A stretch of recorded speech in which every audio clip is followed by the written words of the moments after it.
you more than yesterday. I need you more than words can say. I need you more than ever before. I need you, Lord. I need you, Lord. More than the air I breathe, more than the song I sing, more than the next heartbeat. More than anything, Lord, as time goes by, I'll be by your side. 'Cause I never want to go back to my own life. I need you more than yesterday. I need you more than words can say. I need you more than ever before. I need you, Lord. I need you, Lord. I need you, Lord. I need you, Lord. I need you, Lord. I need you, Lord.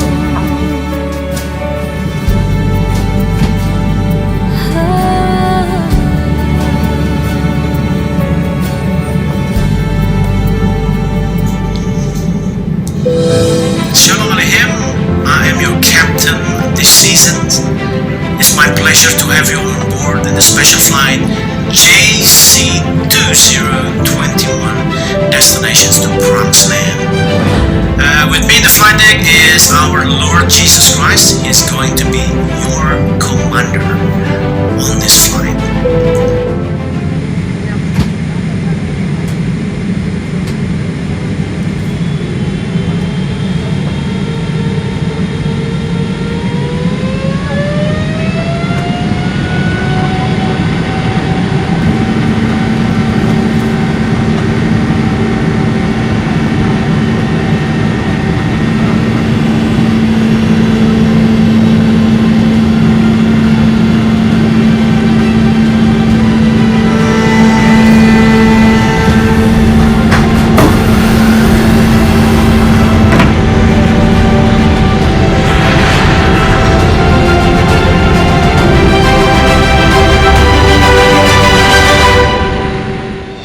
Ya, shalom semuanya. Ya, mari kita boleh unmute beberapa saat. Kita sama-sama berdoa di dalam bahasa roh. Setelah itu nanti Pak Robert akan doa pembukaan buat kita semua. Gloria Rabata Karabasanda. Nyala dan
Mari kita satukan hati Kita berdoa. Bapa kami yang ada di dalam surga, kami datang kepadamu di dalam nama Tuhan Yesus Kristus. Kami mengucap syukur kepadamu untuk waktu yang masih ada yang Bapa beri bagi kami. Untuk kami boleh melatih diri kami di dalam beribadah, karena firman-Mu berkata latihan badan ini terbatas gunanya. Tetapi ibadah itu berguna dalam segala hal karena mengandung janji, baik untuk hidup ini maupun untuk hidup yang akan datang. Aku berdoa kepadamu ya Aba, biar aku mendapati ibadah kami berkenan kepadamu ya Tuhan. Dalam nama Yesus Kristus, tidak ada arti ibadah ini tanpa kami berjumpa dengan Tuhan. Firman-Mu berkata, berbahagialah mereka yang lapar dan haus akan kebenaran, karena mereka akan dipuaskan. Engkaulah Allah yang melihat hati dan menguji batin. Tuhan, lawatan-Mu atas ibadah pagi hari ini. Kami berkumpul di dalam nama-Mu Tuhan Yesus Kristus, dan kami percaya janji-Mu. 2-3 orang berkumpul di dalam nama-Mu, disitulah Engkau ada di tengah-tengah mereka. Biar setiap kami memiliki iman bahwa Engkau ada bersama dengan kami pagi hari ini Tuhan. Bahkan firman-Mu, biar semua kami boleh merasakan kehadiran-Mu ya Tuhan. Firman-Mu berkata, kalau kami percaya, kami akan melihat kemuliaan-Mu ya Tuhan, yang membuat kami pulang tidak sama waktu kami datang, karena kami boleh berjumpa dengan Tuhan. Karena Tuhan ada datang untuk memberi hidup dan mempunyainya dalam segala kelimpahan. Untuk itu kami menolak, aku menolak roh pencuri, pembunuh, pembinasa di dalam nama Yesus Kristus. Aku tidak mengizinkan Engkau ambil bagian, aku tidak mengizinkan Engkau ambil bagian di dalam nama Yesus Kristus. Terima kasih Tuhan di hari yang luar biasa ini yang Tuhan sudah jadikan bagi kami. Biar mata kami tertuju kepadamu ya Tuhan. Engkau telah mengurapi para hamba-hamba-Mu yang akan melayani worship leader, yang menyampaikan isi hatimu Tuhan. Pak Doni Tuhan, aku percaya Kau telah mempersiapkan hamba-Mu ini Tuhan, untuk menjadi saluran berkat bagi umat-Mu di morning prayer pagi hari ini Tuhan. Aku berdoa untuk jaringan wifi semua boleh baik di dalam nama Yesus Kristus, tidak ada gangguan, sehingga kami boleh memperhatikan saat firman-Mu disampaikan ya Tuhan. Terima kasih Tuhan Yesus Kristus. Aku berdoa untuk semua kami yang telah hadir pagi hari ini Tuhan. Firman-Mu berkata, dan umat-Ku yang atasnya nama-Ku disebut merendahkan diri, berdoa mencari wajah-Mu, lalu berbalik dari jalan-jalan kami yang jahat. Aku percaya Tuhan dari surga mendengar doa kami, mengampuni dosa kami, dan memulihkan negeri kami, memulihkan kehidupan kami Tuhan. Terima kasih Bapa di surga, biar setiap kami masuk di dalam hadirat-Mu, dan firman-Mu berkata, siapakah yang boleh duduk di atas gunung kudus-Mu Tuhan. Terima kasih. Siapa yang boleh naik ke gunung kudus-Mu? Mereka yang bersih tangannya, yang murni hatinya, yang tidak bersumpah palsu dan tidak menyerahkan diri kepada penipuan. Inilah angkatan yang akan masuk dalam hadirat-Mu Tuhan. Hamba-hamba-Mu, anak-anak-Mu di tempat ini. Terima kasih untuk kasih dan sayang-Mu ya Aba. Aku berdoa untuk semua kami yang telah hadir. Engkau ada di dalam ruang tempat ibadah kami masing-masing. Datanglah kerajaan-Mu, jadilah kehendak-Mu di bumi seperti di surga. Terima kasih Bapa di surga, Engkau memberikan kami kekuatan yang baru di dalam nama Yesus Kristus. Terima kasih Tuhan, yang lemah Tuhan kuatkan, yang susah Tuhan hiburkan, yang berbeban berat Tuhan mengangkat beban mereka di dalam nama Yesus, mendapat kelegaan ya Tuhan. Yang sakit bilur-bilur-Mu menyembuhkan ya Tuhan. Di dalam nama Yesus Kristus Tuhan, Engkau yang menambahkan iman percaya umat-Mu Tuhan. Terima kasih Bapa di surga, terobosan terjadi di morning prayer pagi hari ini di dalam nama Yesus Kristus, karena ibadah kami Engkau hadir Tuhan. Kemuliaan hanya bagi nama-Mu Yesus Kristus. Umat-Mu yang telah lama tidak hadir, kasih mulai menjangkau mereka di dalam nama Yesus, untuk kami boleh beribadah kepada-Mu ya Aba Bapa. Di dalam nama Yesus Kristus, kirada bashandera rada patiara rada patiara rada patiara rada patiara rada patiara rada bashandera rada patiara rada patiara rada kita bandera rada bashandera rada patiara rada patiara rada. Hadirat-Mu memenuhi rumah-rumah kami Tuhan di dalam nama Yesus Kristus. Terima kasih Tuhan. Berjaga-jaga menanti-nantikan Engkau ya Abbas. Terima kasih Tuhan, terima kasih, kemuliaan bagi nama-Mu. Kami akan bernyanyi bagi-Mu, kami akan menyembah bagi-Mu, karena Engkau layak Tuhan puji. Engkau layak untuk disembah dan Engkau bertakhta di atas pujian umatmu Israel di dalam nama Tuhan Yesus Kristus. Amin. Kami percaya Tuhan Engkau menjawab doa lebih dari apa yang kami doakan. Amin. Terima kasih untuk kasih-Mu ya Allah. Apa yang tidak pernah dilihat oleh mata, yang tidak pernah didengar oleh telinga, yang tidak pernah timbul dalam hati manusia, itu yang Tuhan sediakan bagi mereka yang terpanggil sesuai dengan rencana. Mereka yang mengasihi Engkau Tuhan, pagi hari ini selidiki hati kami. Apakah kami sungguh mengasihi-Mu ya Yesus? Kita melara-lara kami. Kalau kami boleh mengasihi-Mu, karena Tuhanlah yang lebih dahulu mengasihi kami. Engkau telah rela berkorban karena dosa kami Tuhan. Terima kasih, kami mengingat akan kasih-Mu. Di dalam nama Tuhan Yesus Kristus, kami mau beribadah kepada-Mu Tuhan. Haleluya. Kasih Tuhan. Amin. Terima kasih Tuhan. Kami percaya Engkau hadir di tengah kami Tuhan. Amin. Terima kasih Tuhan.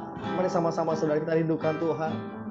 Sama-sama kita naikkan pujian ini saudara. Kita katakan sama-sama, Roh Kudus hadir di sini. Amin. Amin. Amin. Amin.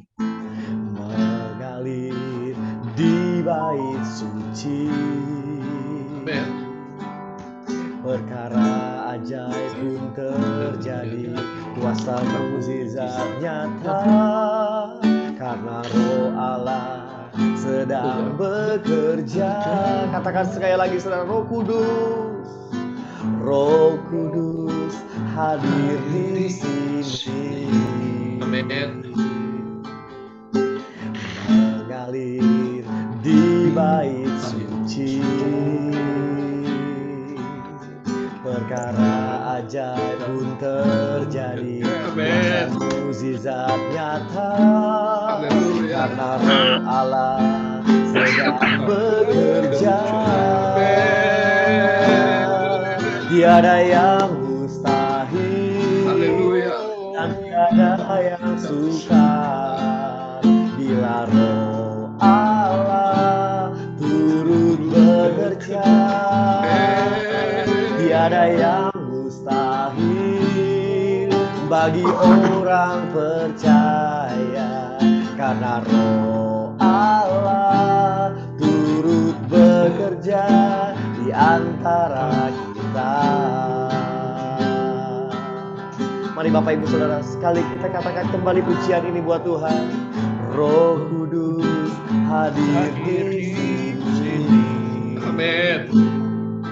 Terima kasih Tuhan Yesus. Mengalir di bait suci.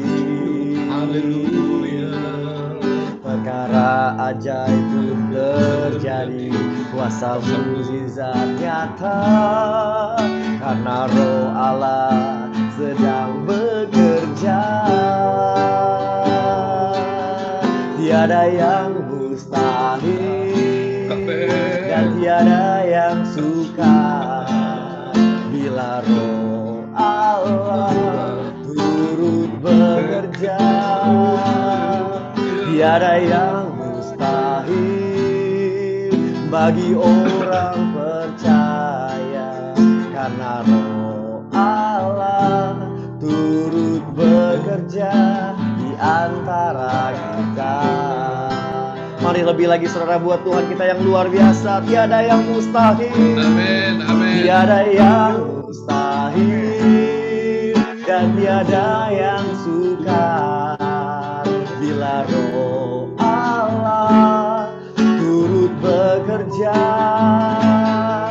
Tiada yang mustahil bagi orang percaya, karena Roh Allah turut bekerja di antara kita. Mari sekali lagi saudara, kita katakan pujian. Tiada yang mustahil, tiada yang mustahil, dan tiada yang sukar bila Roh Allah turut bekerja. Tiada yang mustahil bagi orang percaya, karena Roh Allah bekerja di antara kita, karena Roh Allah turut bekerja di antara kita. Katakan lagi, karena Roh Allah turut bekerja di antara kita. Mari sembah Dia. Haleluya. Haleluya. Haleluya. Haleluya. Kau baik, Kau baik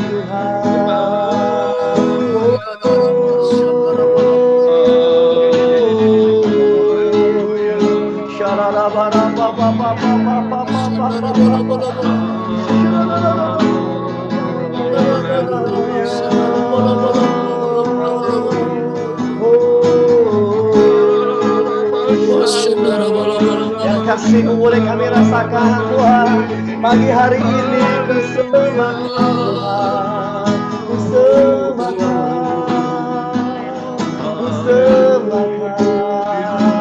Mari bebaskan rohmu saudara. Mari bebaskan rohmu memuji Dia. Bebaskan rohmu memuji saja.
Kami percaya Tuhan, Roh-Mu yang dahsyat ada di tengah kami Tuhan.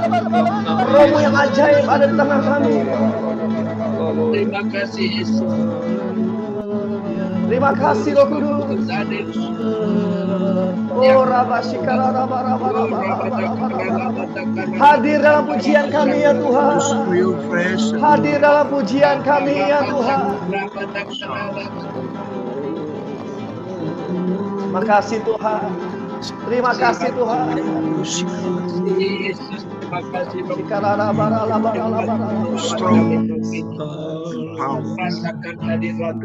Terima kasih Tuhan. Suasana surga turunlah. Surga turunlah. Suasana surga turunlah. Terima kasih Tuhan. Ku berbakti padamu. Suasana surga turunlah. Suasana surga turunlah. Suasana surga turunlah. Ku berbakti padamu. Suasana surga turunlah. Katakan lagi saudara. Suasana surga turunlah. Suasana surga turunlah. Kami berbakti padamu. Suasana surga turunlah. Lebih lagi buat Tuhan. Suasana surga turunlah. Suasana surga turunlah. Kami berbakti padamu. Suasana surga turunlah. Sekali lagi saudara katakan sama-sama. Suasana surga turunlah. Haleluya. Suasana surga turunlah. Haleluya. Kami berbakti Padamu. Amin. Suasana surga turunlah. Sekali lagi saudara, suasana surga. Suasana surga turunlah. Suasana surga turunlah. Kami berbakti padamu. Suasana surga turunlah. Berikan sorak-sorai buat Tuhan kita yang luar biasa. Haleluya. Dahsyat buat kami Tuhan.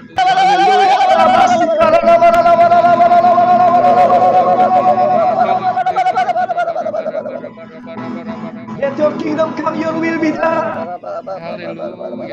Open up the heaven. Open up the heaven. Terbuka surga pagi ini buat kami Tuhan. Terbuka surgamu pagi ini buat kami Tuhan.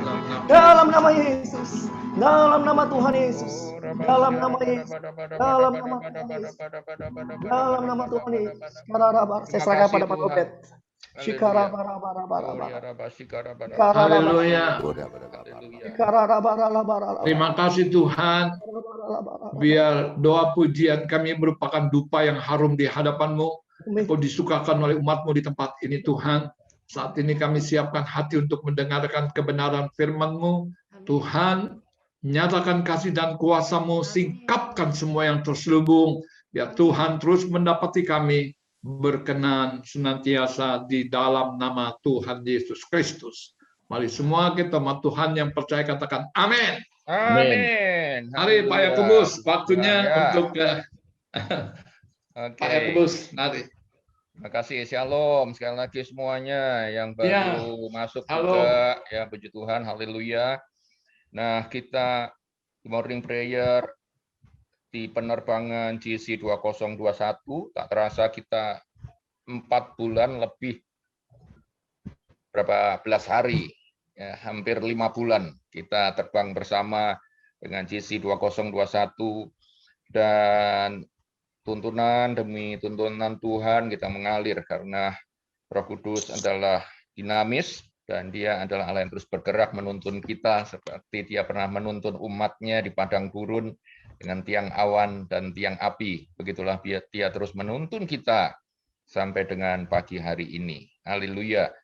Nah, jauh sebelum tanggalan merah kenaikan Isa Al-Masih dan juga Pentakosta, bahkan kurang lebih mungkin hampir 1 bulan ya, berapa minggu nih kita sudah bicara tentang ini, tentang baptisan Roh Kudus. Sementara kita sedang dituntun Tuhan tentang penyelesaian amanat agung, yang lain sedang bengong-bengong, kita dituntun mengenai amanat agung, lalu tiba-tiba Rohnya menuntun kita untuk merindukan Pentakosta.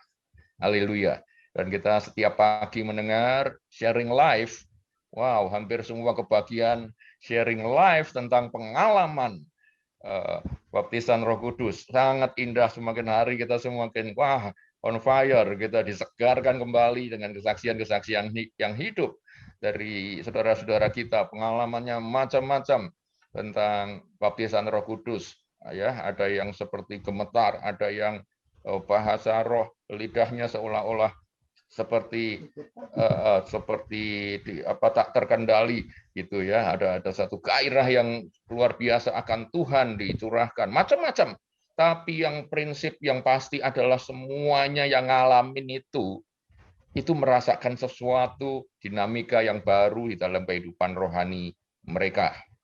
Ya, nah, dan waktu terus berjalan setelah mengalami baptisan Roh Kudus, ada proses yang harus dilewati, ada buah-buah roh yang harusnya juga bertumbuh di dalam kehidupan rohani kita. Prinsipnya baptisan Roh Kudus adalah sebuah karunia yang Tuhan berikan dalam hidup orang-orang percaya, anugerah dalam hidup orang percaya untuk kita diperlengkapi lebih dahsyat sebagai pelaku amanat agung hari-hari ini. Nah,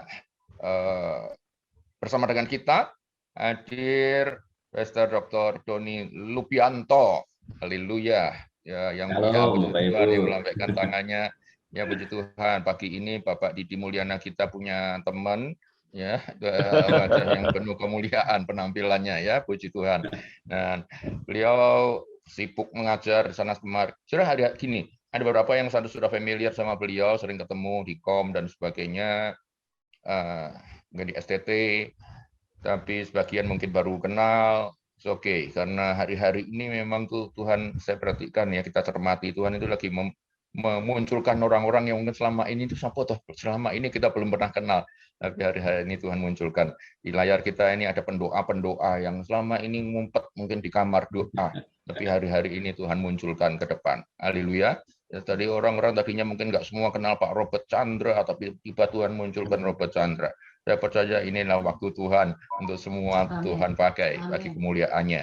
Nah, Pak Doni dari mengajar, tapi juga apalagi sih Pak Doni selain ngajar juga tentunya memberikan apa sih ya, kesibukan di gereja, di organisasi pelayanan, di PP1 PPD, Sinode Gereja Betel Indonesia, kawasan mana itu Pak?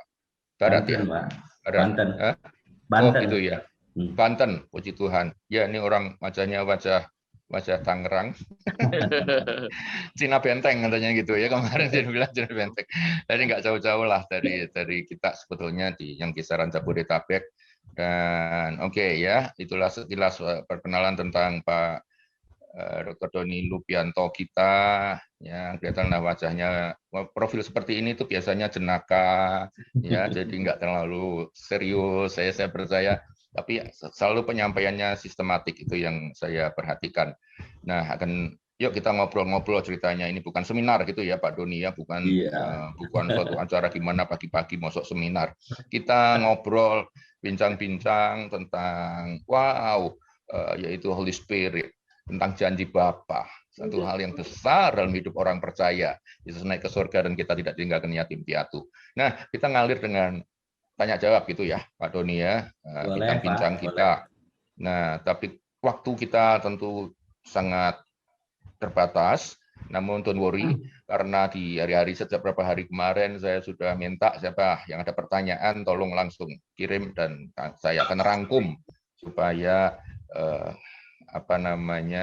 bisa lebih efisien waktu kita. Sudah ada sekitar 7 pertanyaan, bahkan 8 pertanyaan masuk sampai pagi ini, dan rasanya itu dulu yang akan kita obrolin Pak Doni.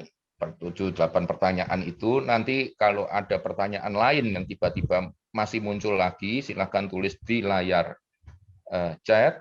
Nanti Pak siapa saya minta tolong, biasanya yang cermat mencatat di sini, atau Bro Nixon boleh bantu ya, atau siapa ya, silakan ya, Bro Nixon, Pak Sam yang biasa suka membaca di chat dan absensi, tolong dibantu ya Nixon, pertanyaan yang mungkin muncul lagi kalau waktu masih memungkinkan diambil dari kolom chat, tapi bersama kita ini sudah ada pertanyaan-pertanyaan yang dititipkan pada saya.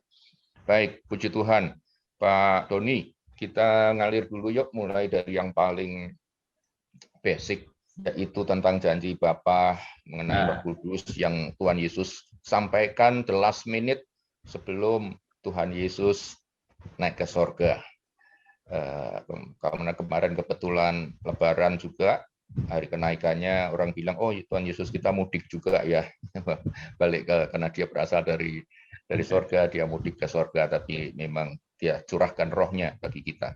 Nah, gini, dia terangkat ke surga, dan kalimat terakhir kalau kita baca di Kisah Rasul adalah tapi engkau akan menerima kuasa kalau Roh Kudus curahkan atas kamu. Setelah ia mengatakan hal itu, terangkatlah ia ke surga. Saya sangat bersyukur itu adalah kalimat terakhir ternyata. Matius memang ada amanat agung, tapi di Kisah Rasul sangat jelas setelah ia mengatakan hal itu. Jadi betapa pentingnya kata-kata itu, kuasa itu dicurahkan atas kita.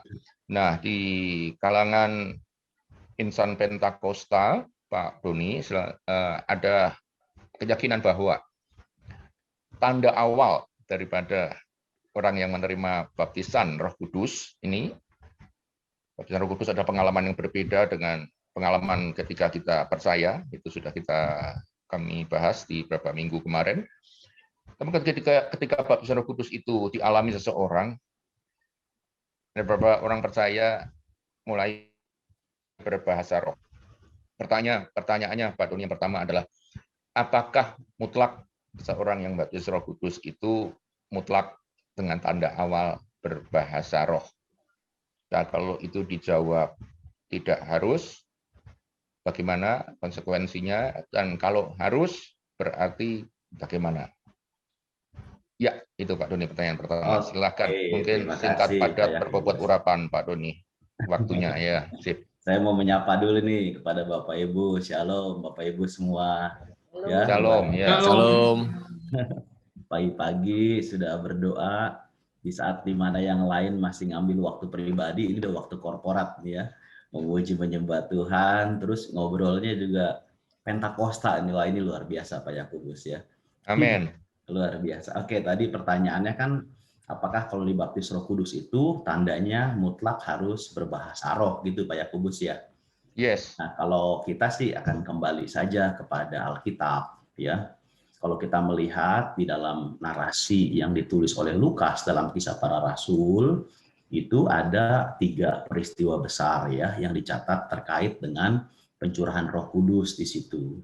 Yang pertama adalah Kisah Rasul pasal yang kedua, ayat 1 sampai dengan ayat yang keempat, itu sekitar 120 orang murid.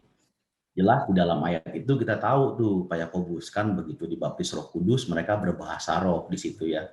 Jadi mereka berbahasa roh. Dan kemudian ternyata nggak berhenti sampai di situ.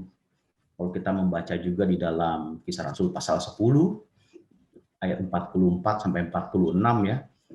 Itu bagaimana Roh Kudus melawat keluarganya Cornelius. Di situ juga dikatakan bahwa waktu mereka didoakan mereka berbahasa roh di situ. Nah, mungkin karena kalau Kisah Rasul pasal 2 itu udah sering kita baca, mungkin saya mau baca nih ya Kisah Rasul pasal 10 ayat 45 sampai 46. Dan semua orang percaya dari golongan bersunat yang menyertai Petrus tercengang-cengang karena melihat bahwa karunia Roh Kudus dicurahkan ke atas bangsa-bangsa lain juga. Sebab mereka mendengar orang-orang itu berkata-kata dalam bahasa roh dan memuliakan Allah di situ.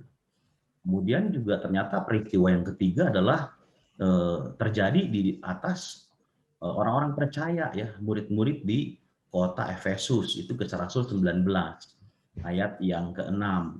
Dikatakan begini, dan ketika Paulus menumpangkan tangan di atas mereka, turunlah Roh Kudus ke atas mereka, dan mulailah mereka berkata-kata dalam bahasa roh dan bernubuat. Jadi kalau kita kembali kepada narasi kitab Kisah Para Rasul yang ditulis oleh Lukas, tentunya diilhamkan oleh Roh Kudus, kita bisa melihat bahwa bahasa roh itu adalah tanda awal dari orang dibaptis Roh Kudus di situ. Bahkan kalau Bapak Ibu mungkin kenal ada seorang tokoh ya, seorang profesor di bidang teologi Perjanjian Baru. Beliau dosen di PTS, Pentecostal Theological Seminary. Itu namanya Robert Menzies. Dia banyak menulis buku terkait dengan bahasa roh. Karena disertasinya waktu dia mengambil doktor itu terkait dengan penelitian bahasa roh dan baptisan Roh Kudus di situ. Nah, di dalam buku dia yang berjudul Speaking in Tongues itu menyatakan bahwa bahasa roh itu bukan hanya tanda awal, tetapi juga sebagai tanda yang kelihatan atau visible evidence di situ. Jadi tanda yang kelihatan dari orang dibaptis Roh Kudus adalah berbahasa roh gitu. Nah, itu sebabnya tadi kan kita melihat di situ ya, di dalam Kisah Rasul pasal yang ke-10. Dari mana Petrus dan orang-orang Yahudi yang ikut sama Petrus tahu kalau Cornelius itu sudah dibaptis Roh Kudus ketika Cornelius dan keluarganya berkata-kata di dalam bahasa roh dan memuliakan Tuhan. Jadi kalau kita melihat di sini jelas bahwa bahasa roh itu adalah tanda awal dan bukti yang kelihatan dari orang dibaptis Roh Kudus. Jadi begini, kalau ada orang misalnya mau didoakan terima baptisan Roh Kudus, entah altar call di sebuah gereja atau di kelompok kecil atau lewat Zoom online seperti ini juga sekarang ini bisa nih Pak Yakobus ya. Misalnya orang didoakan gitu untuk terima baptisan Roh Kudus. Nah, waktu didoakan setelah selesai dia belum berbahasa roh. Kita nggak bisa katakan dia sudah dibaptis Roh Kudus. Kenapa? Karena tanda awalnya, bukti yang kelihatannya tidak terlihat di situ. Tapi ketika orang didoakan, entah lewat altar call atau misalnya didoakan di kelompok kecil atau secara pribadi, kemudian dia berbahasa roh, maka kita katakan itulah tanda bahwa Roh Kudus memenuhi dia, membaptis dia di situ. Nah, lain soal begitu ya, kalau misalnya orang 15 tahun yang lalu dibaptis Roh Kudus, berbahasa roh, terus kemudian karena dia dapat pengajaran, paham kiri kanan, yang kemudian bikin dia sungkan, bikin dia jadi males berbahasa roh, dan tidak berbahasa roh lagi. Jadi sekarang saya orang Pentakosta, saya tidak berbahasa roh. Nah, itu lain soal Pak Yakobus ya. Tetapi yang jelas tanda awal atau bukti yang kelihatan dari orang dibaptis Roh Kudus adalah tentu berbahasa roh. Begitu kira-kira Pak Yakobus.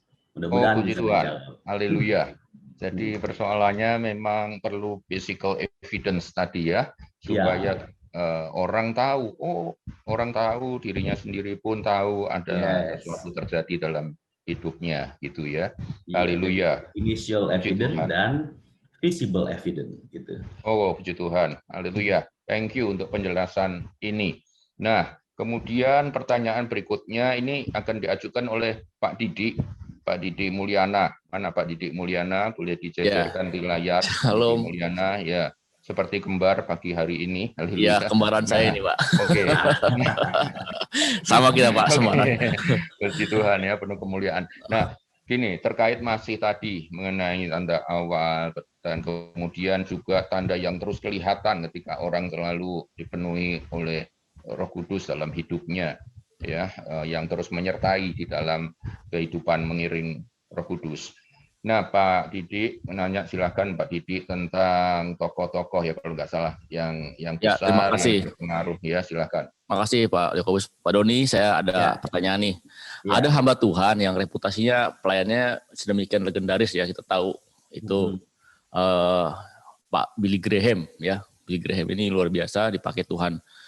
Yang bahkan integritasnya jelas lebih baik dari tokoh-tokoh karismatik yang kita kenal ya. Namun Billy Graham tidak menekankan bahasa roh. Itu bagaimana menurut Pak Doni? Itu aja pertanyaan dari saya, Pak. Iya, terima kasih Pak.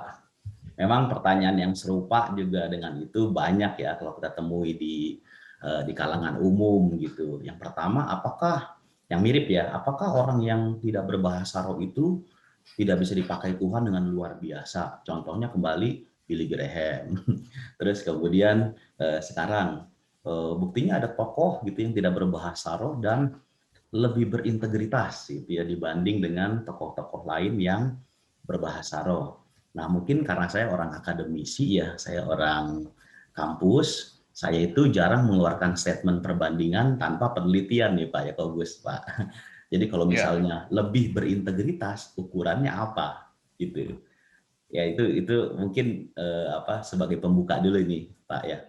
Jadi kalau kita katakan Pak Billy Graham lebih berintegritas dibanding yang lain, kalau dibanding dengan yang jatuh-jatuh, yaitu yang skandal-skandal, memang pasti lebih berintegritas. Tapi kalau dibandingkan dengan yang tidak jatuh, tidak skandal, yang berbahasa roh, tentu kita tidak dapat compare itu, gitu. Ya, jadi kalau saya sih secara pribadi tidak menggunakan kata pembandingan kalau belum ada penelitian sebelumnya, tentunya.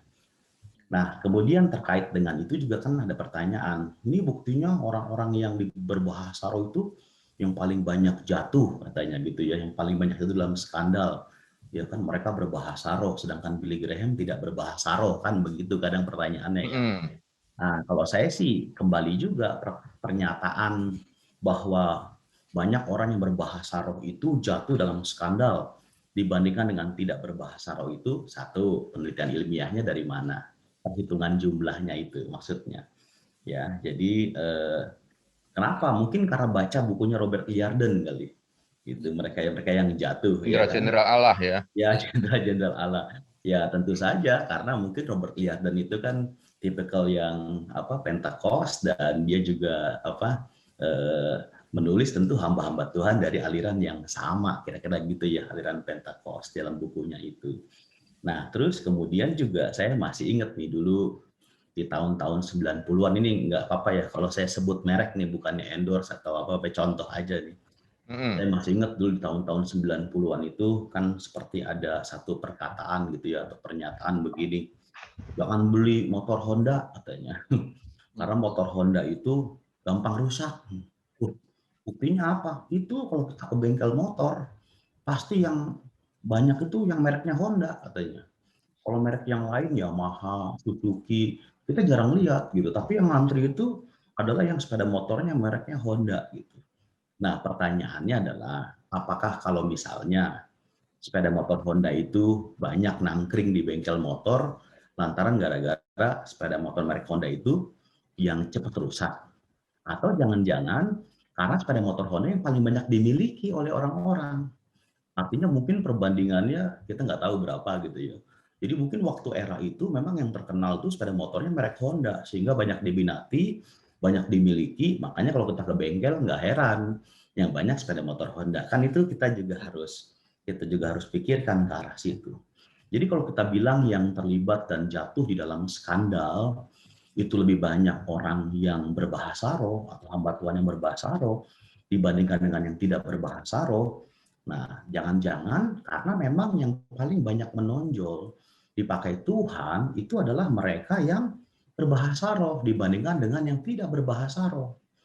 Kenapa? Saya pribadi unik, Pak Yakobus ya, dan Bapak Ibu. Soalnya setiap kali orang kasih contoh pertanyaan model seperti ini, selalu yang dikasih contoh siapa? Billy Graham, Mother Teresa, gitu ya. Dan itu saja yang berulang-ulang, nggak ada contoh yang lain.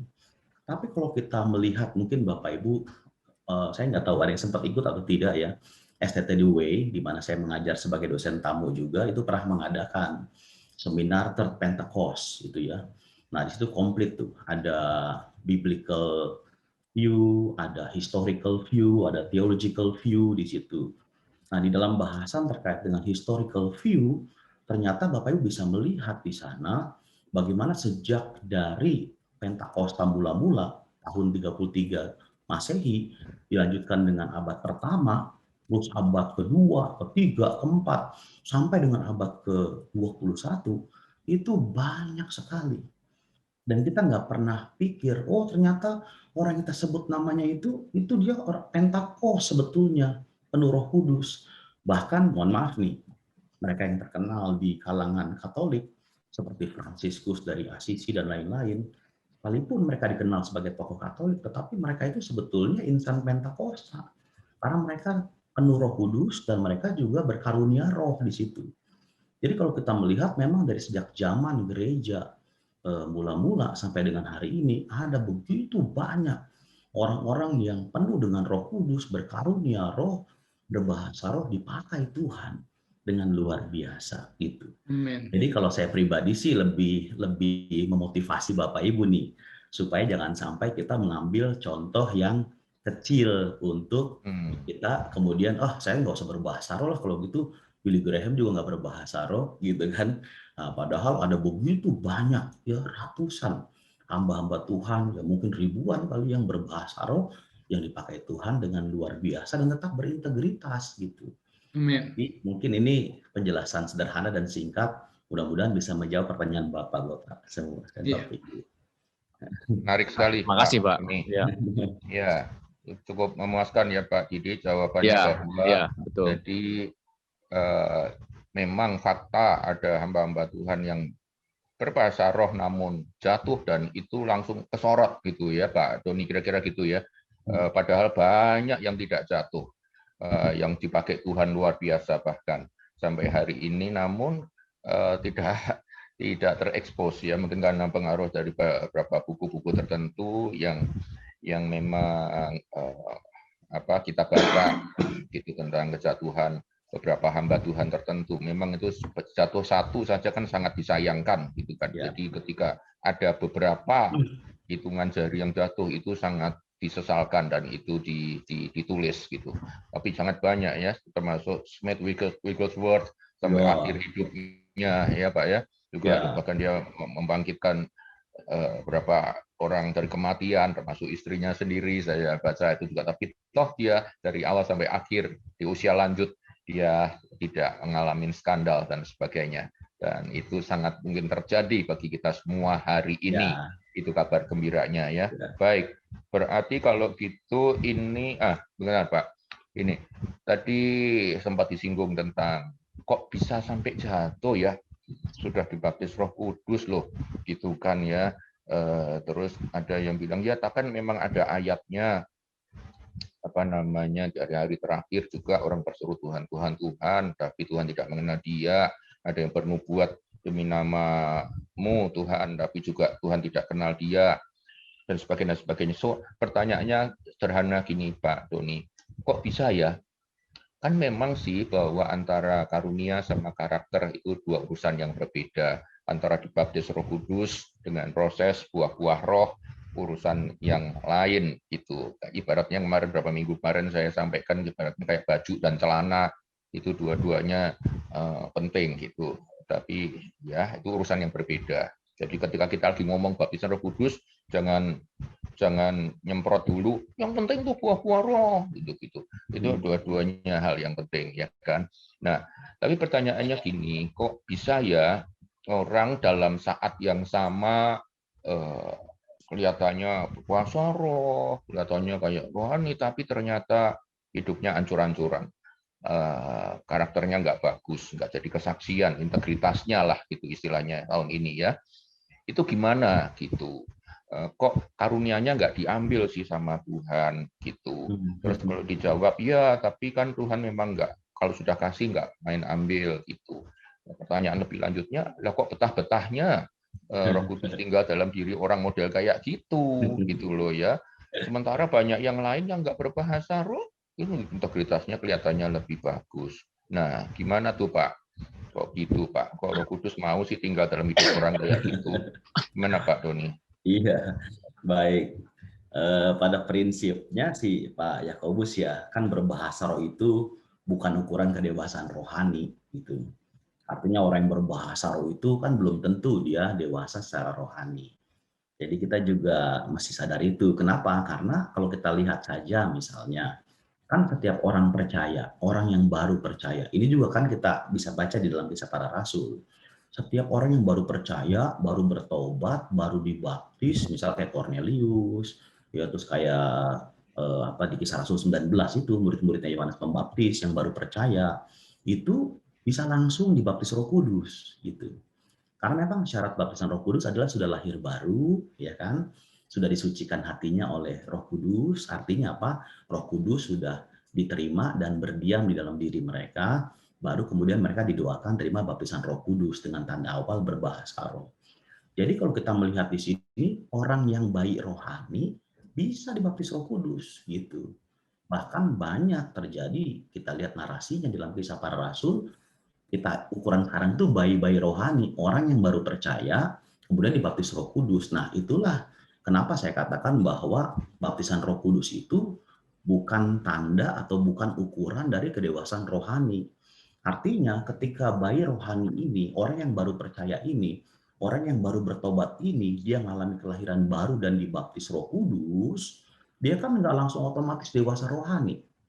Itu kan nggak langsung dia langsung wah, rohani jadi dewasa gitu. Artinya karakternya langsung tiba-tiba otomatis berubah menjadi seperti Kristus. Buah rohnya langsung muncul dengan matang gitu, bisa dinikmati oleh orang-orang lain, kan tidak seperti itu. Artinya apa?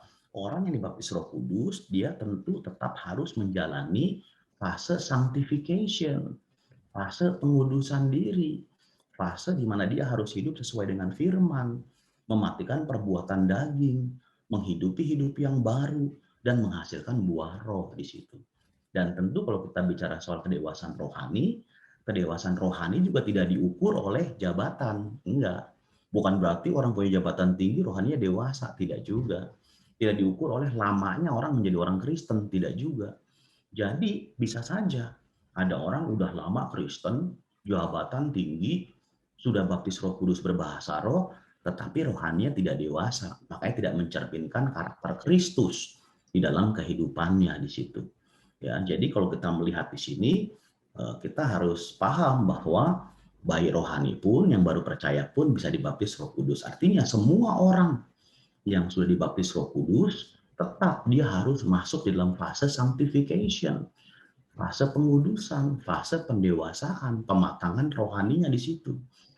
Nah mungkin, maaf ini ya, banyak yang kita lihat juga, tidak sedikit lah saya nggak bilang banyak, tidak sedikit, itu orang-orang yang hanya sekedar tampil rohani itu.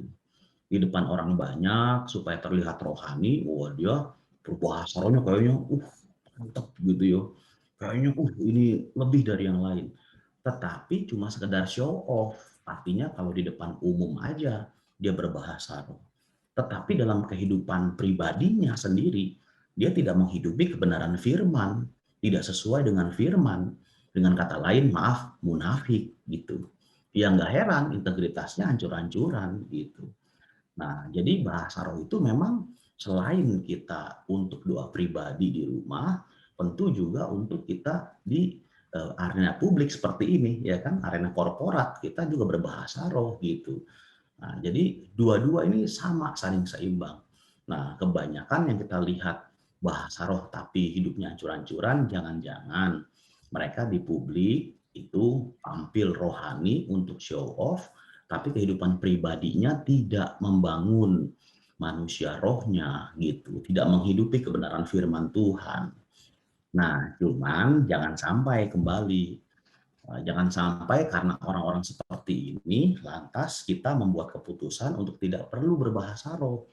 Nah, kalau yang seperti ini sangat disayangkan gitu. Saya pribadi ya sangat menyesalkan kalau sampai ada gitu ya orang percaya yang hanya karena melihat segelintir orang-orang yang seperti ini kemudian dia memutuskan untuk tidak perlu berbahasa roh. Begitu. Terus kemudian juga pertanyaannya tadi, kok Tuhan betah sih ya diam di dalam diri orang seperti itu. Nah ini memang Tuhan itu kan bukan kita ya Pak Yakobus ya. Oke. Jadi jangan pakai ukuran manusia itu kepada Tuhan gitu ya.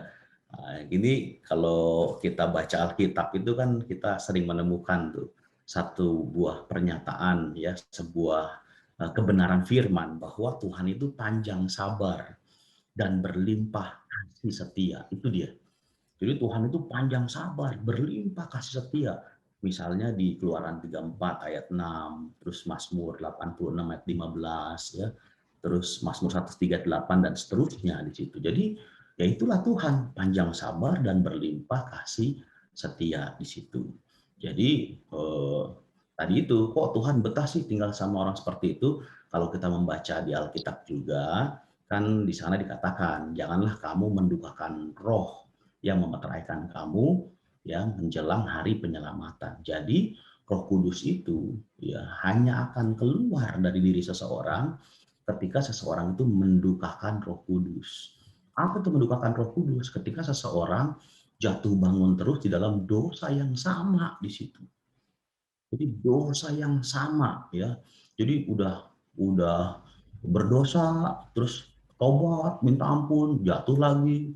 Tobat minta ampun, jatuh lagi, tobat minta ampun, jatuh lagi, sampai akhirnya dia meninggalkan iman kepada Tuhan. Itulah mendukakan Roh Kudus di situ. Kalau sampai orang udah seperti itu, Roh Kudusnya tidak lagi memeteraikan dia. Gitu. Tetapi selama hidupnya mungkin masih integritas kurang dan segala macam ya sama. Saya juga masih banyak kurang Pak Yakobus ya. sebagai hamba Tuhan juga kan kita nggak sempurna gitu. Artinya saya juga bertanya, kok Tuhan betah ya tinggal di orang tipikal model saya begitu. Sama Pak, sama ya sama. Ya. Oke, puji Tuhan ya. Sungguh anugerah Tuhan dalam hidup kita. Orang model kayak kita gini semua, tapi Roh Kudus mau tinggal dalam diri kita, sungguh suatu anugerah ya, tak terselami kasih-Nya bagi kita semua. Puji Tuhan. Nah, sudah berapa pertanyaan tadi ya, lumayan juga ya Pak Doni ya kita ngobrolnya. Ada satu teman kita di Taruh Tuhan di Perth, namanya Pak John Santoso, ada bersama kita pagi ini. Mungkin Pak John bisa ajukan mewakili pertanyaan yang sering muncul, kata Pak John. Jadi Pak John berusaha menjelaskan, tapi barangkali dari Pak Doni ada sisi lain yang perlu dijelaskan terkait pertanyaan yang menurut Pak John sering muncul ya Pak John di kawan-kawan di dalam pelayanan di Aussie dan dalam sejauh yang Pak John dengar hari-hari ini itu. Silakan Pak John sampaikan. Terima kasih Pak Yakobus. Pak Doni, ya. Yang dalam 1 Korintus 14 ayat 22, karena itu karunia bahasa roh adalah tanda bukan untuk orang yang percaya beriman, tetapi untuk orang yang tidak percaya, yang tidak beriman. Terus yang kedua itu, tadi Pak Doni mengatakan Kudus tidak lagi memeteraikan dia karena dia jatuh bangun dalam dosa. Kalau yang zaman dalam perjanjian lama itu Roh Kudus tidak tinggal, hanya tinggal sebentar kemudian pergi lagi. Tetapi dalam perjanjian baru Roh Kudus itu tinggal selamanya bersama dengan kita. Yang Pak Doni katakan bahwa Roh Kudus tidak lagi memeteraikan dia. Apakah Roh Kudus tidak lagi tinggal? Jadi itu dia jatuh bangun, Roh Kudus bisa meninggalkan dia, tidak kembali lagi gitu ya Pak Doni. Terima kasih.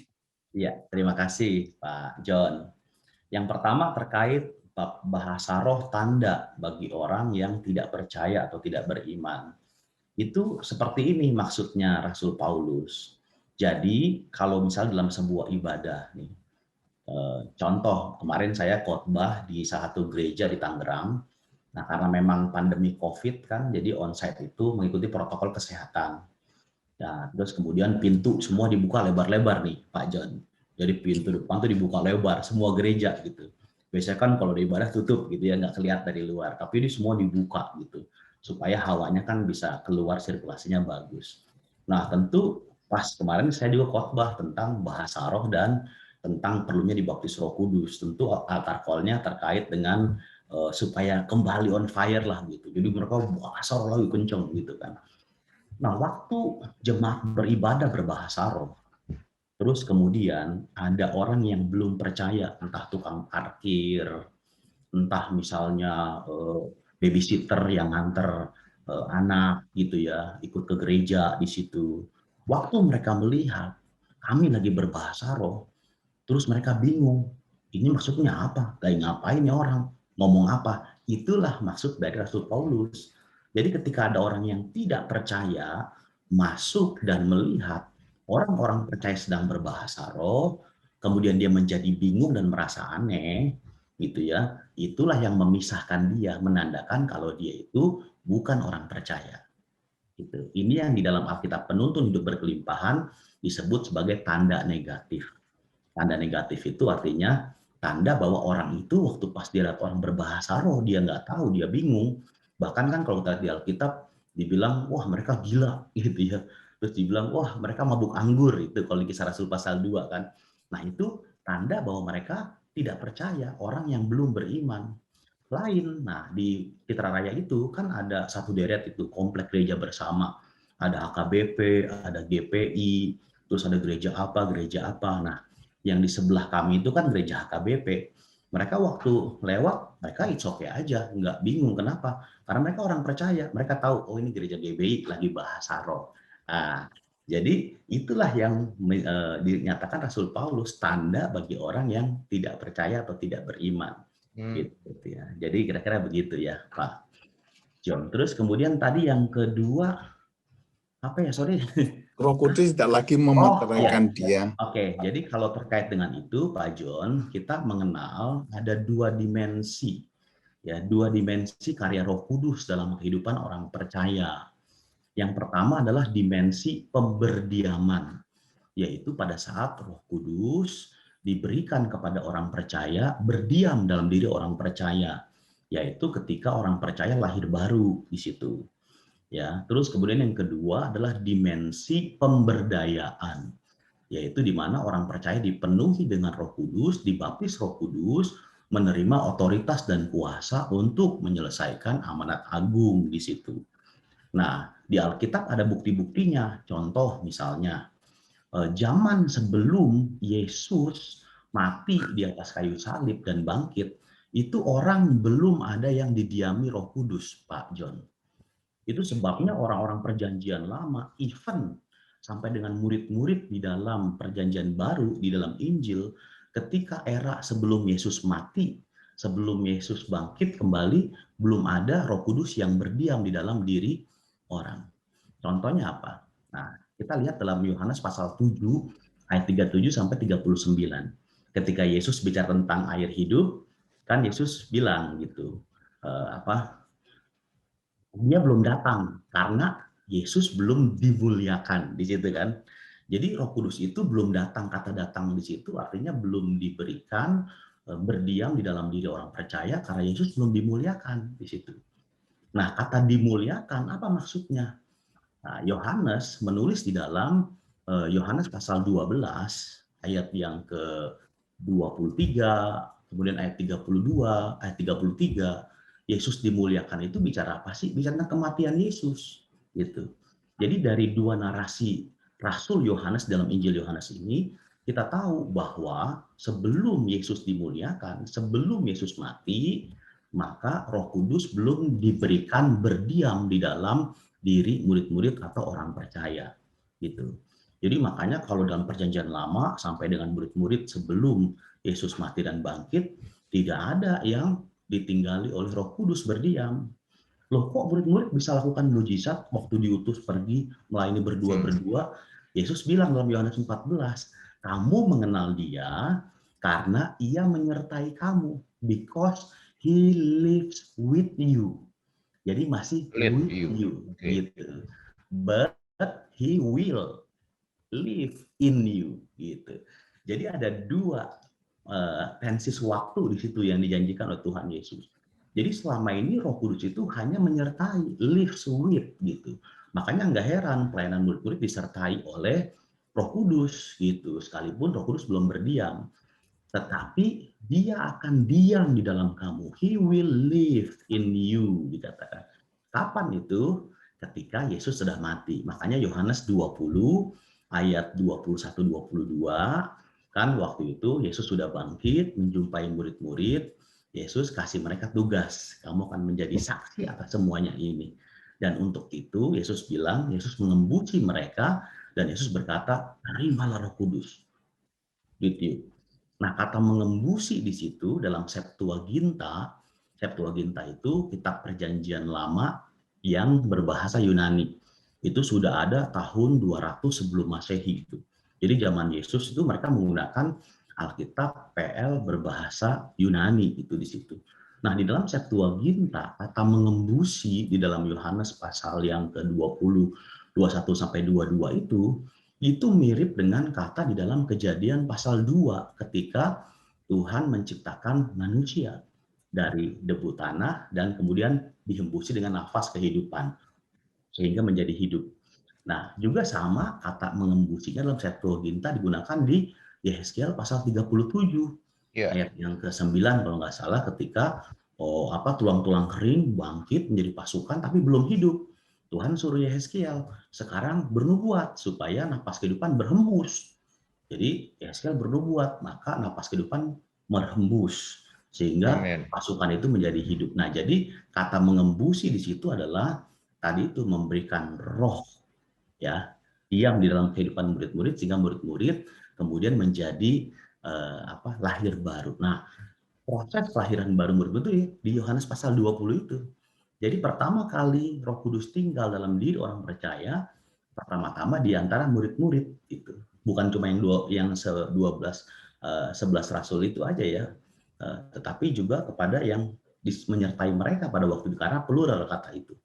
Jadi itulah momen kelahiran baru yang pertama kali, gitu.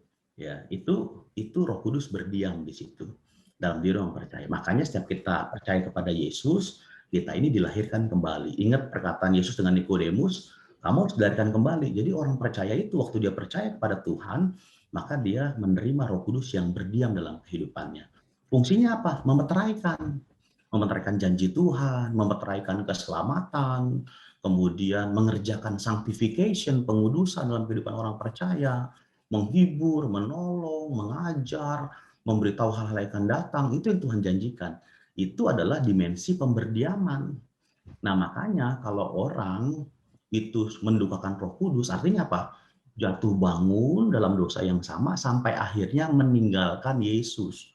Jadi kalau orang itu sampai murtad, nah, udah nggak mau lagi percaya Yesus, disitulah Roh Kudus tentu tidak memeteraikan dia. Tapi kalau orang jatuh bangun dalam dosa yang sama gitu, tapi dia nggak sampai murtad, masih ada kesempatan buat dia.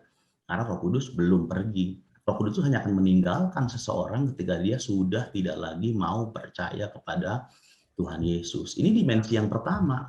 Tapi dimensi yang kedua yang kita bahas sekarang, baptisan Roh Kudus dan bahasa roh, ini dimensi yang berbeda. Ini dimensi pemberdayaan. Jadi orang yang sudah lahir baru, yang sudah terima Roh Kudus dalam kehidupannya, tetap perlu dibaptis Roh Kudus. Karena waktu murid-murid sudah lahir baru, Yesus tetap bilang, kamu jangan pergi kemana-mana, tinggal di kota ini. Sampai janji Bapa digenapi. Jadi mereka sudah terima Roh Kudus yang tinggal dalam hidup mereka, tetapi mereka juga dibaptis Roh Kudus. Artinya mereka diberdayakan oleh Roh dengan kuasa dan urapan Roh Kudus. Amin. Untuk menyelesaikan amanat agung. Kira-kira begitu, Pak Jo. Puji Tuhan. Sekali terima kasih Pak Doni. Terima kasih Pak Doni. Jadi baptisan Roh Kudus bukan suatu pilihan sebetulnya, tapi biar menjadi suatu kebutuhan kita, karena itu diberikan pada umat Tuhan, orang percaya, justru supaya kita diberdayakan, ya, dimampukan, lebih dimampukan tepatnya ya Pak Doni ya, untuk kita melakukan tugas yang Tuhan Yesus berikan bagi kita. Baik, dari Perth kita ke mana dulu? Ke Magelang dulu. Ada Bro Andi di Magelang sudah nitipkan pertanyaan ini Pak Doni. Mana Bro Andi, silakan. Sepertinya pertanyaannya mirip dengan yang ada di chat ini. Yuk silakan Pak Andi. Terima kasih Pak Yakobus. Suara saya bisa terdengar ya? Ya, ya. Salam Pak Doni Lubianto. Ya Pak Andi. Sering-sering nengok ke sini ya Pak ya. Jadi, bagi saya pribadi, ini kita butuh waktu yang panjang. Jadi kalau hanya 1 jam, saya kira saya nggak lulus deh. Ini mesti harus disediakan waktu lagi untuk membahas hal ini. Memang bagi saya, Roh Kudus itu bukan ukuran kadar dari kerohanian seseorang, itu saya setuju. Jadi saya banyak menjumpai itu. Putus di saya. Nggak tahu di kita nih, kadang-kadang kita bisa ini. Internetnya mungkin nih Pak. Oke. Pak Andi. Di Pak Andi ya. Di Pak Andi ya. Di Pak Andi ya. Ya maaf, Ya, maaf. baiklah. Tahu-tahu kok putus nih. Ya, oke. Ya, SPPU pertanyaannya Bro Andi. Iya. Kadang kedengaran Ya, di dalam bisa. karena keterbatasan. Bisa ya, terdengar ya? Ya, di saya bisa. Oke.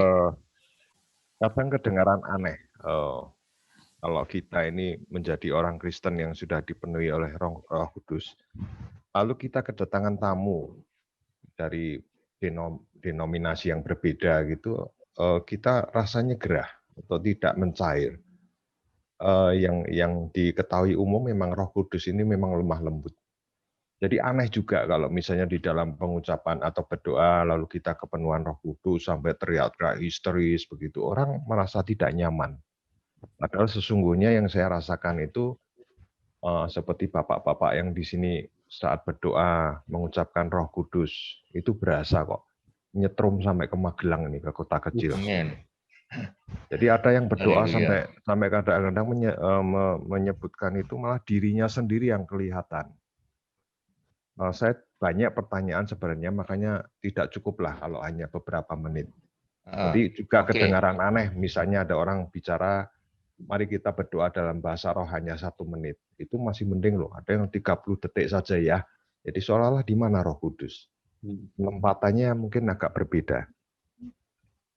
Saya hanya minta saja ke Pak Yakobus, katakanlah waktu yang agak panjang supaya tuntas, karena kerohanian seseorang salah satunya Roh Kudus ini yang paling di depan.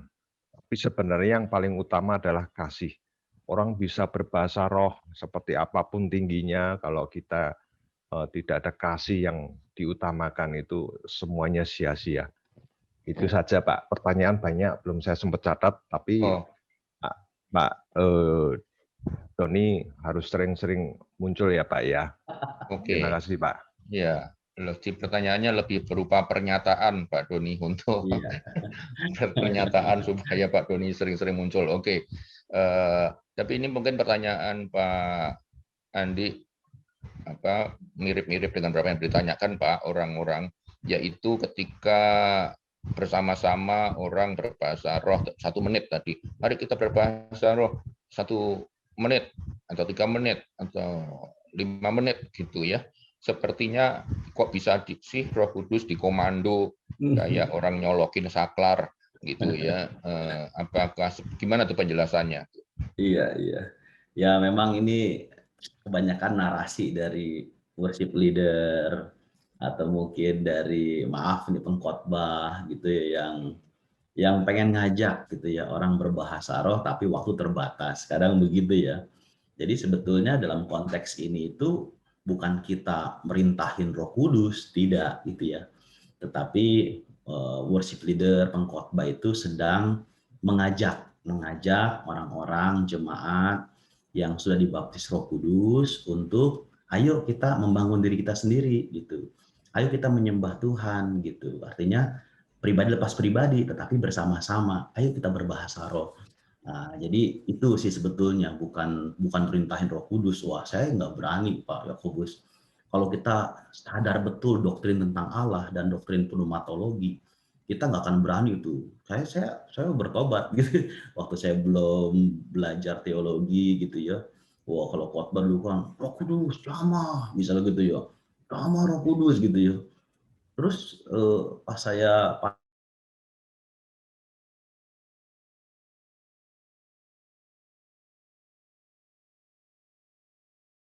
ajak orang berbahasa roh itu bukan memerintahkan Roh Kudus, tetapi memang ajakan dari worship leader, ajakan dari pendeta untuk mereka yang sudah baptis Roh Kudus berbahasa roh bersama-sama, bangun diri sendiri secara korporat begitu Pak Yakobus ya. Jadi memang harusnya kalau memang Pentakosta sejati sih ya jangan dibatasi lah. Jangan dibilang 30 detik, jangan dibilang 1 menit, jangan. Nanti kalau misalnya memang sudah ini ya biarin Mestinya aja. Gimana narasi? Baru dia doa gitu. Narasi yang kira-kira lebih tepat gimana Pak Doni untuk narasi yang lebih tepat sebaiknya bagaimana supaya tidak menimbulkan tadi pengertian yang salah seolah-olah mengkomando Roh Kudus gitu kan. Enaknya narasi yang lebih elegan, saran Pak Doni gimana nih? Kalau saya sih biasanya mari Bapak Ibu yang sudah berbahasa roh, kita berbahasa roh bersama-sama, kita bangun diri kita. Udah gitu. Saya sendiri udah berbahasa roh gitu. Nah, kalau saya di mimbar berbahasa roh biasanya mic-nya saya agak jauhin karena kan saya berbahasa roh pribadi gitu ya. Supaya saya jangan terlalu dominan dari mimbar kan begitu. Terus yang kedua, saya nggak bilang 1 menit atau 30 detik enggak, tapi saya tunggu, kan kita bisa lihat begitu ntar mereka mulai begitu sudah mulai enggak ini udah mulai agak reda baru saya mulai berdoa. Iya, kira-kira gitu kalau saya sih Pak Yakobus. Lebih bagus ya. Terima kasih. Boleh saya tanya Pak? Oke, Pak Wim ya, silakan Pak Wim ya. Korelasi Bapak mungkin di dalam bisa dijelaskan Pak tentang Yudas 1:20 Pak. Apa itu? Di firman Tuhan Yudas 1:20 tadi. Langsung aja Pak. Bangunlah dirimu sendiri di atas dasar imanmu yang paling suci dan berdoalah dalam Roh Kudus. Seperti itu Pak. Ya. Kenapa Pak? Pertanyaannya Pak Wim. Yudas. Iya. Yudas 1:20 tadi. Iya. Itu bangunlah biasanya. dirimu sendiri di atas dasar imanmu yang paling suci dan berdoalah di dalam Roh Kudus. Iya. Mengimplementasikan seperti yang mungkin ada penjelasan yang lebih mendalam, Pak, dari Bapak. Oke. Kalau buat kami, Pak, ya, teolog-teolog Pentakosta, itu yang kita gunakan setara dengan di 1 Korintus pasal 14 itu, Pak, ayat yang keempat. Siapa yang berkata-kata dengan bahasa roh, ia membangun dirinya sendiri. Jadi juga kita sandingkan dengan Yudas 1 ayat 20 itu, Pak. Jadi dalam konteks itu adalah Yudas mengajak untuk kita membangun diri kita sendiri, ya, selain di atas dasar iman yang itu juga dengan kita berbahasa roh. Kira-kira begitu, Pak Wim. Ya, itu cukup ya Pak Wim. Thank you untuk penjelasannya atas pertanyaan Pak Wim. Lalu sebelum kita beralih ke chat, ada satu ini, Mak, tadi pagi sebelum mulai acara dari Ibu Lydia. Ini Ibu Lydia tadi nanya tentang ada bahasa roh yang macam-macam gitu.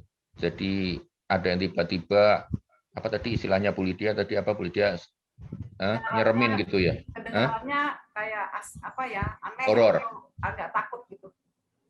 menakutkan. Agak rasa gimana gitu. Oke. Rasa gimana tuh maksudnya gimana? Kayak takut, kayak agak takut gitu, kayak ini apa sih gitu. Oke, barangkali itu terkait sama ini, kalau nggak salah saya sambil ngelirik kolom chat, ada gimana nih, mungkin ada perasaan ini kayak nggak sejahtera gitu loh Pak Doni. Ada ya gitu ya kali ya. Kok ini kok kayaknya nih bahasa rohnya ini bener nggak sih? Kayak gitu, mungkin gitu ya, kayak nah case-case seperti itu bisa muncul ya. Saya pernah ngalamin Pak, di Menara Doa Sentul ya. Doa lagi rame-rame ini ngelilingin. Lagi rame-rame. Ya globe, terus ada ini kan bahasa roh, teng, terus yang satu nih kayak lagi nangkis gitu loh. Saya nangkep ini nangkis gitu loh. Ini bukan sama-sama bersepakat, tapi dia kayak nolak apa yang saya dapat impresi itu seperti itu gitu. Terus saya nggak tahu gimana, dari dalam tuh saya bilang kalau bukan dari Tuhan, dari Roh Kudus, kamu tertib, kamu diam. Tiba-tiba dia diam gitu loh. Terus saya merasa, wah ini saya kerjain bener nih. Terus kaget sendiri gitu loh Pak. Nah, seperti itu gimana Pak ngadepin? Iya, gitu tuh Pak Doni. Gimana tuh Pak Doni? Iya, ya itulah luar biasanya Tuhan kita kan, Pak Yakobus sama Bu Lydia ya. Karena Tuhan kan memberikan kepada kita karunia itu luar biasa. Termasuk adalah karunia membedakan roh. Jadi itu saling terkait itu karena kan dalam konteks membangun juga tubuh Kristus. Jadi ada orang yang diberikan karunia berbahasa roh, ada yang diberikan karunia menafsirkan bahasa roh, ada yang diberikan karunia membedakan roh. Nah mungkin Ibu Lydia ini tergolong orang yang menerima karunia membedakan roh gitu. Amin. Nah, jadi lebih sensitif gitu, tahu ini apa maksudnya, roh mana ini yang sedang bekerja, apakah roh manusia, apakah roh jahat yang menumpang atau memang menyusup gitu. Jadi itu saya susah menjelaskan karena saya nggak punya karunia itu gitu ya.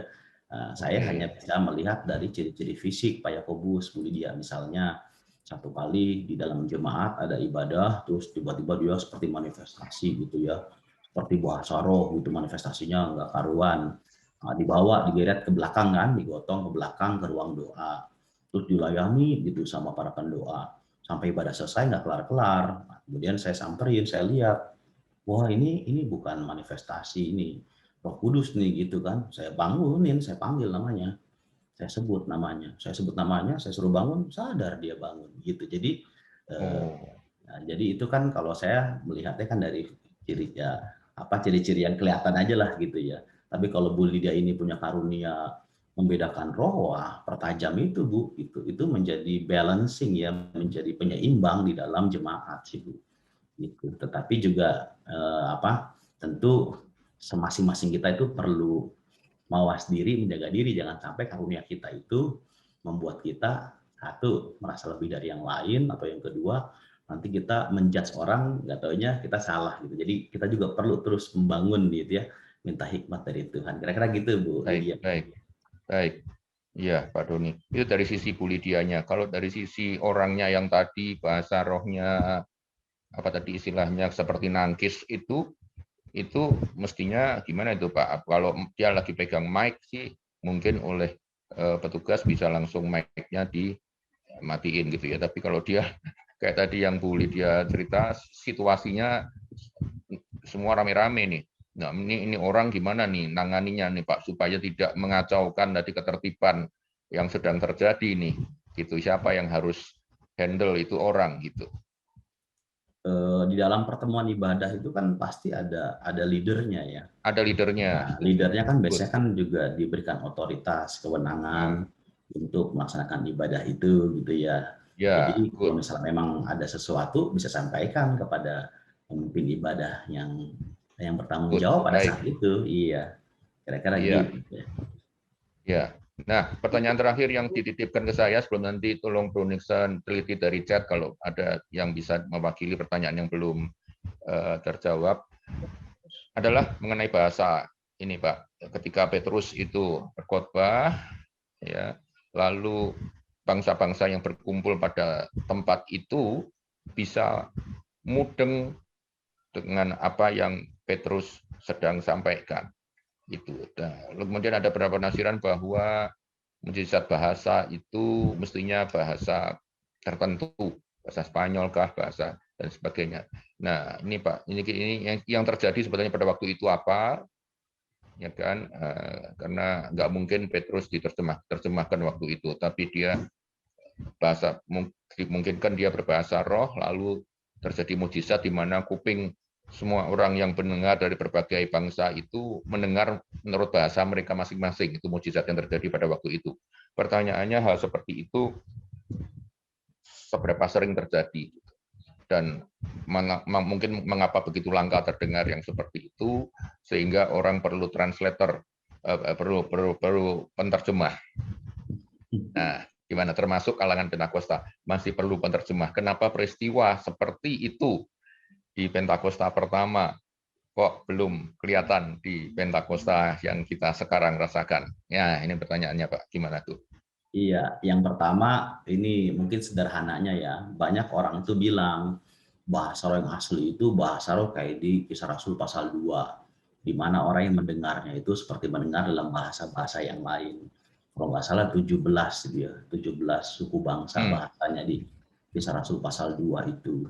Nah, kalau bahasa roh yang sekarang nih yang digunakan oleh gereja itu bukan bahasa roh yang asli. Harusnya yang asli itu kayak yang di Kisah Rasul 2 misalnya gitu ya. Nah, padahal kalau kita lihat di dalam Alkitab kan mereka menyebut istilah itu senolalia gitu ya. Senolalia itu pakai X gitu ya. Saya coba ketik di kolom chat ya. Jadi mereka menyebutnya senolalia. Nah, ini dia. Jadi mereka berpikir bahwa ini adalah bahasa roh yang asli sebagaimana di Kisah Para Rasul. Sedangkan yang di gereja zaman sekarang yang disebut dengan glossolalia itu bukan bahasa roh yang asli katanya gitu. Padahal kalau kita lihat di dalam kata bahasa Yunani di dalam Alkitab, istilah senolalia dan glossolalia secara literal itu enggak ada. Nah, tetapi yang paling mendekati adalah glossolalia. Kenapa? Karena glossolalia itu istilah yang dibentuk dari perpaduan kata glossa ya dan kata laleo di situ ya. Jadi glossa itu artinya lidah atau bahasa dan laleo itu artinya mengatakan atau berkata-kata di situ, Pak. Jadi sebetulnya kata yang lebih tepat dan mendekati istilahnya itu adalah glossolalia. Nah, senolalia itu nggak ada sama sekali itu di dalam Alkitab. Nah, kalau kita melihat, tadi kan saya bilang ada 3 narasi terkait peristiwa pencurahan Roh Kudus dan orang berbahasa roh. Artinya orang dibaptis Roh Kudus ya. Itu Kisah Rasul pasal 2. Kemudian Kisah 10 sama Kisah 19. Semua peristiwa itu menggunakan kata yang sama. Ya, itu adalah glossolalia. Gitu, Pak. Jadi itu nggak ada kata senolalia, tetapi menggunakan kata glossolalia, baik Kisah Rasul 2, baik Kisah Rasul 10 maupun Kisah Rasul 19. Nah, kata glossolalia itu di dalam Kisah Rasul 2 didengar oleh para pendengarnya seperti bahasa mereka masing-masing. Tetapi di Kisah Rasul 10 sama 19 tidak, Pak. Itu bahasa roh yang tidak dimengerti oleh manusia. Memang bahasa roh itu ada dua tipikal, artinya ada bahasa yang bisa dimengerti oleh manusia seperti bahasa asing lainnya. Wow. Yang kedua Iya. bahasa yang tidak dimengerti oleh manusia di situ. Nah, dua-duanya istilahnya glossolaleo itu. Dua-duanya istilahnya glossolali. Jadi tidak ada tuh salah kalau dibilang senolalia asli, glossolalia palsu. Enggak. Karena semuanya menggunakan kata glossolalia. Makanya ada. Nah, terkait bahasa roh juga ada yang disebut sebagai miracle of speaking dan miracle of hearing. Miracle of speaking itu ketika saya nggak bisa bahasa Spanyol, kemudian waktu saya berbahasa roh, tiba-tiba dialektos saya itu berubah menjadi bahasa Spanyol di situ, dan orang Spanyol memahami ucapan saya. Ini miracle of speaking. Tetapi ada yang disebut dengan miracle of hearing. Jadi orangnya biasa bahasa roh, tetapi yang mendengarnya seperti mendengar ya di dalam bahasa mereka masing-masing. Ambil contoh Pak Welyar pernah mengalami waktu dia mimpin KKR Pak Niko ya di luar negeri, dia bahasa roh seperti biasa, urala, asyandara, apa gitu. Tapi orang yang dengar tuh nggak tahu, saya lupa ibu-ibu orang Spanyol atau apa, mendengar Pak Welyar seperti kok ngomong pakai bahasa saya gitu, Bapak bisa? Enggak, saya tadi bahasa roh. Nah itu disebut dengan miracle of hearing di situ Pak. Nah saya secara pribadi Pak saya sangat meyakini secara pribadi bahwa yang terjadi di Kisah Rasul 2 itu adalah miracle of hearing saya pribadi. Kenapa? Karena kalau itu miracle of speaking, lebih dari 120 orang murid, kira-kira sekitar 120 orang murid ngomong pakai bahasa asing sama-sama, nggak mungkin juga yang ribuan orang itu bisa dengar dengan jelas. Ngerti ya Pak ya? Jadi kalau misalnya itu 120 orang bicara 17 bahasa yang beda, sama, nggak mungkin ribuan orang bisa dengar dengan jelas. Tetapi mereka berbahasa roh dan Roh Kudus memberikan mujizat. Jadi masing-masing kayak pakai translator sendiri-sendiri gitu di bahasanya masing-masing. Kalau kayak kita lagi seminar, gitu. Ya, puji Tuhan tadi Pak Doni sebutkan bahwa itu pun bisa terjadi hari-hari ini. Ya, adapun intensitasnya akan makin bertambah. Kita semua percaya hal itu sedang terjadi ketika kita merindukannya dia lebih lagi dan lebih lagi. Amin. Nah, sayang sekali waktu kita sangat terbatas. Mungkinkah semua pertanyaan sudah terwakili yang ada di chat ya, Bro Nixon? Saya nggak sempat baca satu persatu, tapi rasanya semua sudah terwakili ya. Ada beberapa pertanyaan sih Pak, cuman memang waktu jua. Memang waktu ya, kita tidak memungkinkan ini ya. Baik. Yakobus, Mas Ios mau ngomong ya, Mas Ios. Bentar. Iya. Pak Doni, Shalom Pak Doni. Ya. Pagi Pastor. Halo Pak Ibo. Shalom Pastor. Mau nanya Pastor Doni, kan Pastor Doni di organisasi cukup ada lah, artinya di GBI kita. Pertanyaan saya begini Pastor, kalau pengerja kita yang sudah melayani, sudah terlibat, tapi belum dipenuhi Roh Kudus dengan berbahasa roh, tanda awal berbahasa roh, sikap leader gereja, pemimpin, atau kita bagaimana sebaiknya, Pastor? Iya. Dibutuhkan, dia melayani, dipakai, dia punya talenta, punya skill, dibutuhkan sekali gitu. Tetapi pandangan dia tentang bahasa roh dengan Roh Kudus pun, mohon maaf, memang 100% nggak menerima gitu. Jadi dia, ya mohon maaf, ya seperti itu gitu lah. Gimana? Itu saya. Thank you. Terima kasih Pak Pastor Yos ya. Jadi saya ini kan melayani di Pak Doni, ini pertanyaan terakhir karena waktu juga, jadi Pak Doni silakan jawab dengan singkatan padat tentang kebutuhan ini ya. Ya. Jadi kan saya melayani itu 24 tahun di GBI Gatsu nih Pak Yos ya. Dan sampai dengan hari ini sih Pak, kalau di Rayon 3 itu setiap kali kita mau melayani itu kan ada formulir ya Pak ya. Kayak kita juga di rayon lain pasti isi formulir ya. Dari salah satu persyaratan kan ada, apakah sudah dibaptis Roh Kudus, itu jelas ada di situ. Itu sama dengan apakah dibaptis Islam, pernikahan secara sipil, ya kan itu satu persyaratan di dalam melayani di GBI Gatsu sebetulnya untuk bisa punya badge kan kira-kira begitu. Dan dalam setiap rekomitmen kan itu ditanyain lagi, termasuk kalau menjadi diaken pun ditanyain lagi gitu. Jadi sebetulnya di gereja-gereja aliran Pentakosta kayak di GBI-nya kita Gatsu itu menjadi persyaratan untuk menjadi pengerja di situ. Jadi kita sih berharap, kita nggak melarang orang melayani ya, tetapi untuk menduduki jabatan-jabatan tertentu sebaiknya bapak-bapak gembala ya kita ikuti saja SOP yang sudah disiapkan sama pusat. Kalau menurut saya begitu, Pak Yakobus, Pastor Yos ya. Ya, puji Tuhan, haleluya. Thank you. Saya rasa waktu sudah sangat membatasi kita. Nanti next time kita ketemu lagi ya, Pak Doni. Ya, jangan bosan-bosan. Ini bukan yang pertama kalinya. Menarik sekali pembahasan kita pada pagi hari ini.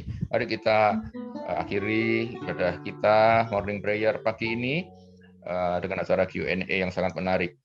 Nah, kita nyanyikan satu pujian, lalu kita akan berdoa bersama. Datanglah sekarang, penuhi kami dengan kuasa-Mu. Haleluya. Datanglah sekarang, oh penuhi kami dengan kuasa-Mu. Haleluya. Urapi kami sekarang ini dengan api Roh-Mu. Haleluya. Roh Kudus, ini hamba-Mu. Roh Kudus, penuhi hamba-Mu. Mari sekali lagi saudara katakan, datanglah sekarang, datanglah sekarang. Mari kita angkat tangan kita di hadapannya. Kami dengan kuasa-Mu. Ini kerinduan kami. Urapi kami sekarang ini dengan api Roh-Mu. Dengan api Roh-Mu. Dengan api Roh-Mu.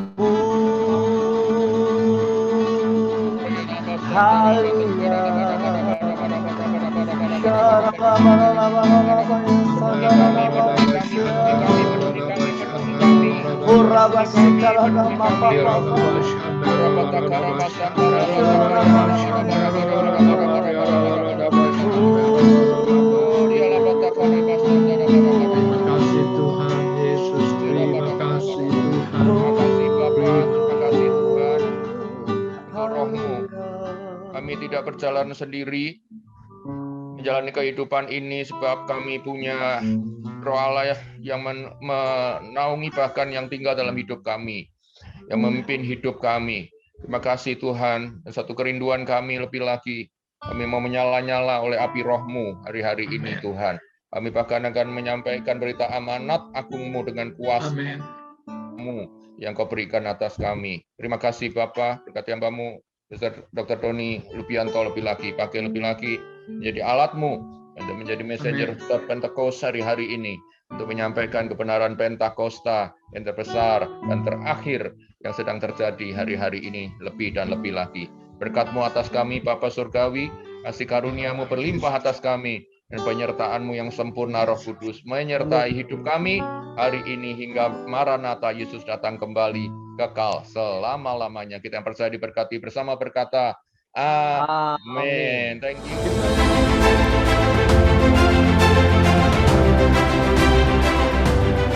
Tuhan luar biasa. It's amazing. So once again, this is your captain. We'll almost reach our destinations. Thank you for flying JC2021. Jesus love you and welcome home. God bless. Minimums.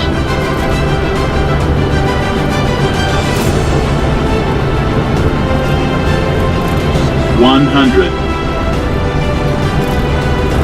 $50, $40, $30, $20, $10.